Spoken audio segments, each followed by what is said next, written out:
Hello বন্ধুরা, আজকে হবে নতুন আলুর দম। তার জন্য আলুটা সেদ্ধ করে নিয়েছি। চলো এবার কড়ায় তেল দিয়ে দিয়েছি। তেল গরম হয়ে গেছে। এবার আমি দুটো চারটে করে আলু ছেড়ে আলুগুলোকে ভেজে নেব।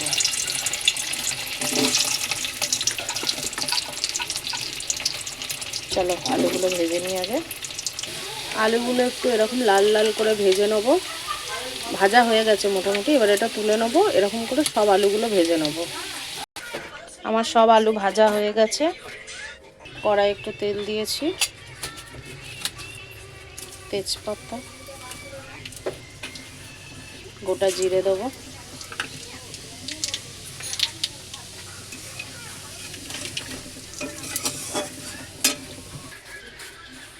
একটু হিং দেবো। আমার আলুর দমে হিংটা খেতে খুব ভালো লাগে।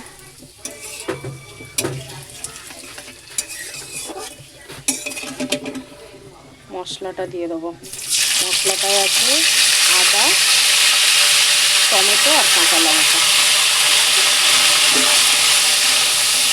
মশলাটা দিয়ে ভালো করে কষাবো। কড়াইশুঁটি দেবো,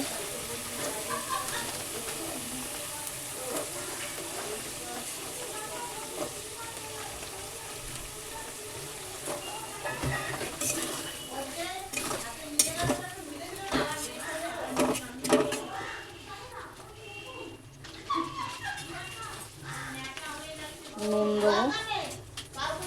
নুন যে যা স্বাদ মতন দেবেন। লঙ্কা গুঁড়ো দেবো, অল্প দেবো কারণ আমি কাঁচা লঙ্কা বেটে দিয়েছি। আর জিরে গুঁড়ো দেবো না, কারণ আমি আদার সাথে গোটা জিরে, টমেটো বেটেছি। গরম মশলাও দিয়েছি ওর মধ্যে। হলুদ দেবো।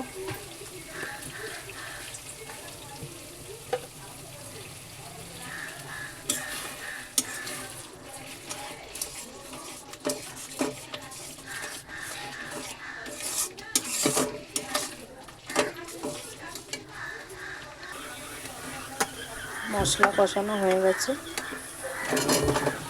আলুগুলো দিয়ে দিলাম।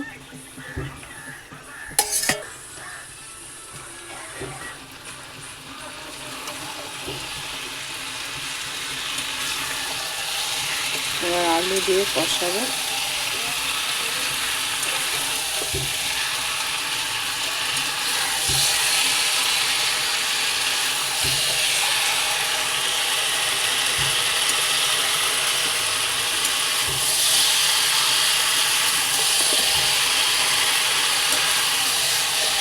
একটুখানি জল দেবো।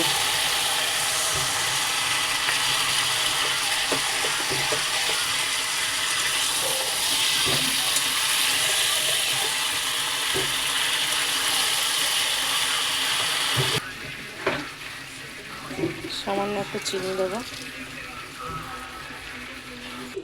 এবার একটুখানি গ্যাসটা কমিয়ে চাপা দিয়ে দেবো, তারপর নামাবো। আলুর দম হয়ে গেছে। ধনে পাতাটা দেবো।